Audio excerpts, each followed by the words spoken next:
My name is Lynda and I'm a member of the Lived Experience Advisory Committee. I'd been gambling probably all my life, but to say that I started gambling where it was going out of control was in 1992 when pokies first came into Melbourne. The very first time I put in 5 cents and won $100. That's how it started. It started out with once a fortnight, and it very quickly became once a night. After I'd been gambling for about 3 years, my husband and I separated. He didn't just leave me because of my gambling, but that was very much one of the reasons he left. Well, I started working at a charitable organization, and I was executive director there. And eventually, my salary wasn't enough. I misappropriated money from the organization I was working with. I spoke to my son.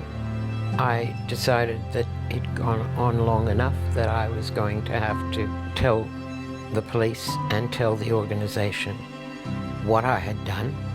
I was given a 1-year suspended sentence with a 1-year good behavior bond. And I did stop for a while then. Not for long, though. Yeah, that's the hardest part. I kept gambling in spite of everything that had happened. Gambling, especially on the pokies, is like having a frontal lobotomy. You sit there and you listen to the music, and it relaxes you, and it makes you feel better. That doesn't mean that it's doing any better to you, it isn't. But it does make you feel like somebody or something cares, and that's ridiculous because it's a machine. And for me, that was what I used as a coping mechanism. I kept gambling for quite a while, until 2006. My daughter and I decided we would be bringing up my youngest grandson. And so she said if I wanted to have a part of his life, the only way I could do that was if I gave up gambling. And so in July or August of 2006, I gave up gambling, cold turkey. You can have a really good life after gambling is my message.